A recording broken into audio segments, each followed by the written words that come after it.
તો ભૂલી ગયો મારા ભગવાન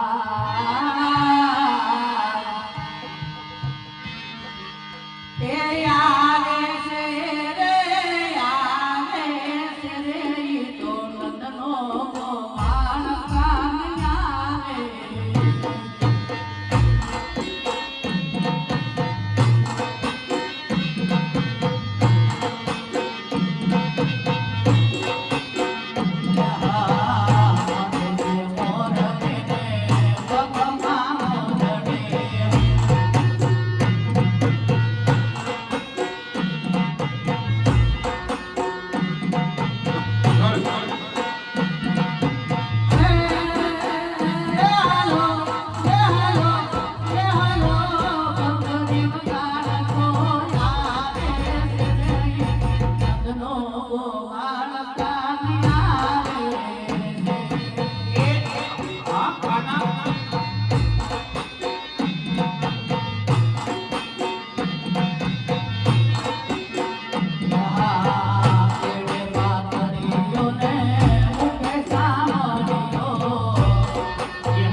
આજે મારો લાડીમાં પેલો ભગત આજે ઘોર સમુદ્ર ની અંદર ડૂબી ગયો છે તો લાવ આજે તરતો કરો એટલું જ નહીં અને મારા દ્વારકાનો માર્ગ બતાવો એ આજે જોજે એ ભગત ઈ મારી નવ દાજો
હજુ પ્રભુની લીલાથી આમ કરવા લાગ્યો છું.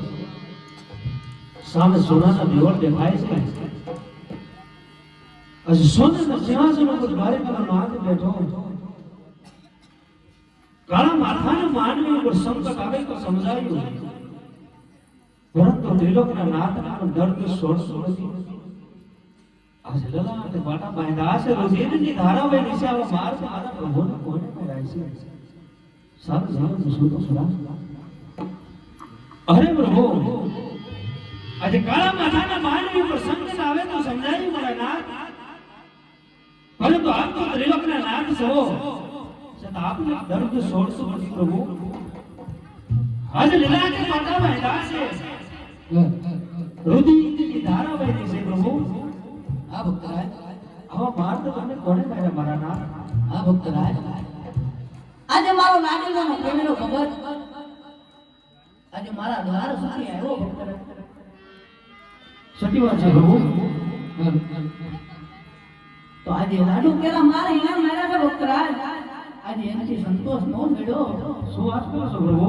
આજે સુતા જારી કેલા પણ માર માર્યા.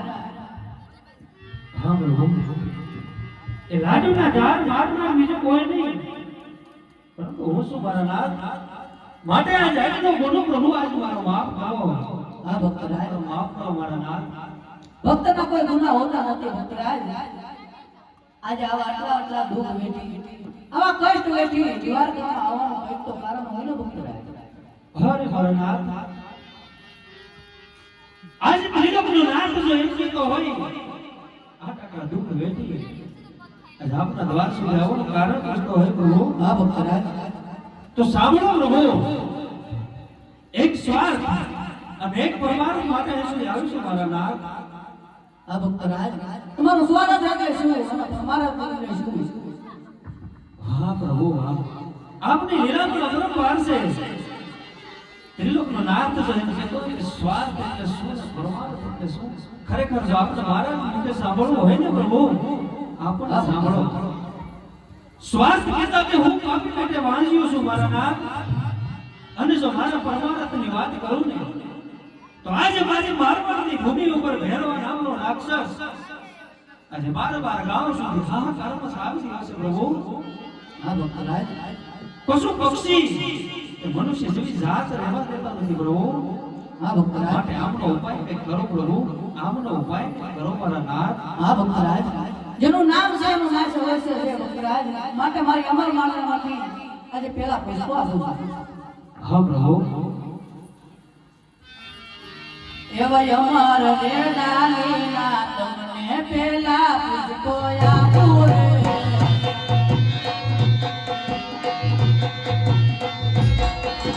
પેલા પુષ્પો આપું એને પારણે પોડાડો રે.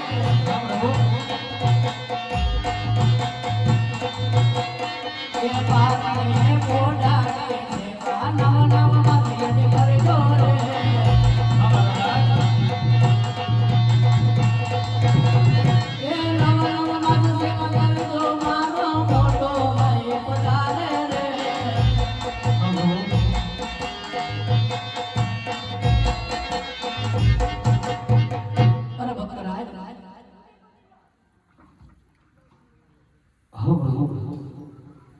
આપને અમરદાલીનું પુષ્પો તો આપ્યું છે. ના ભક્તરાજ, પરંતુ કહેવતમાં કીધું છે મારા નાથ, એક રૂપિયા વાળા નો કહેવાય ને, એક દીકરી દીકરા વાળા નો કહેવાય મારા નાથ. જો આપણે આપવું જો હોય ને પ્રભુને મારે જો લેવું જો હોય તો મારે તો આપ જવો હોય પૂજવા લાયક પુત્ર જોઈ આ પુષ્પ પર પાછો પ્રભુ આ ભક્તરાજ આજ મારે અમર માળામાંથી બીજું પુષ્પ આપવું છે. હા પ્રભુ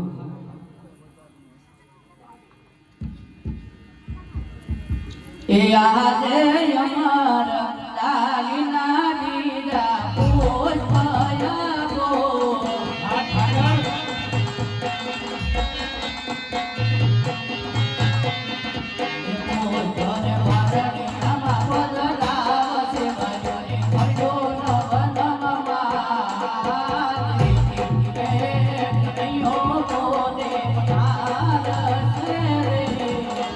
હા પ્રભુ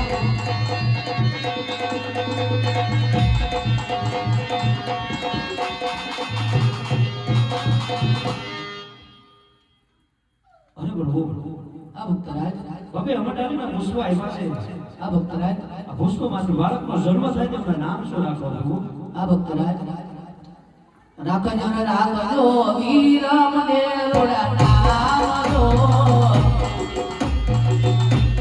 હા પ્રભુ એવાય આવીને માન્યા ડગલામાં. અરે પ્રભુ બીજા પુષ્પ આવ્યા રાખજો રામદેવ રૂડા મારા નામનો. હા પ્રભુ એવાય આવીને મેરવાને ધોમાં બનાવ્યો.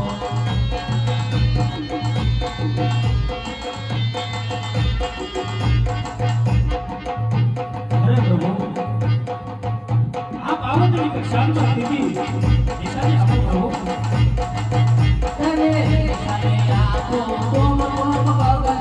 હા પ્રભુ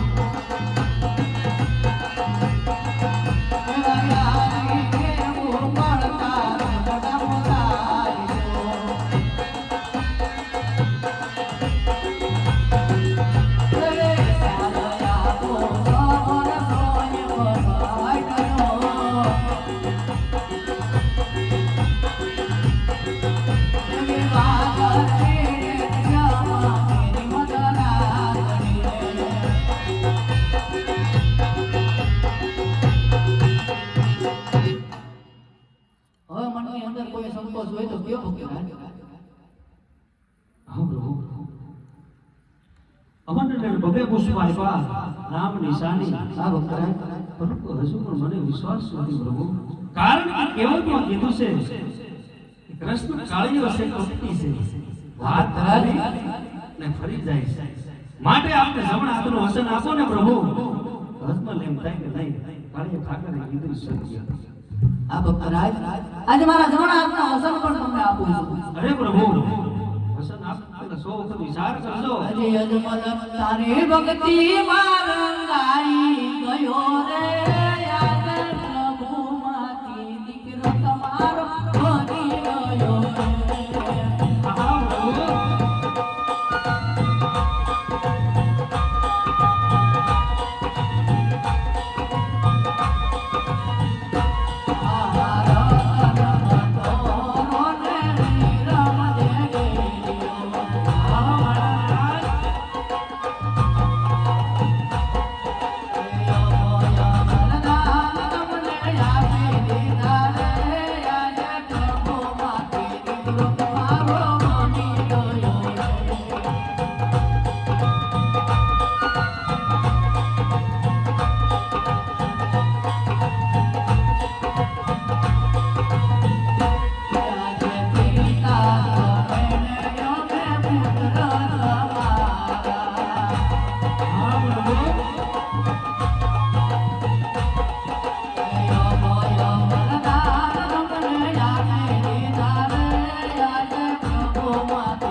હવે મારી એક જ ઈચ્છા છે પ્રભુ આ ભક્તરાજ કે જ્યારે તમે ગોકુળની અંદર તમારે રાસલીલા રસાવી છે ને પ્રભુ હા ભક્તરાજ સ્વયં ભોળાનાથે રાસલીલાના દર્શન કર્યા હતા પ્રભુ. હા ભક્તરાજ તો આજે મારે સપના રૂપી રાસલીલાના દર્શન કરવા છે પ્રભુ. સપના રૂપી રાસલીલાના દર્શન કરવા છે. હા ભક્તરાજ આ વૃંદાવનની ગલી અને શેરીએ તમે જાઓ મારી સપના રૂપી રાસલીલાના દર્શન નહીં આવો. ભલે પ્રભુ. બોલ દ્વારિકાધીશની આજે બધાને વચન તો આપી દીધા પણ મારથી મોટા કોણ કે હળદારી બળદેવ એને આ વાતની ખબર પણ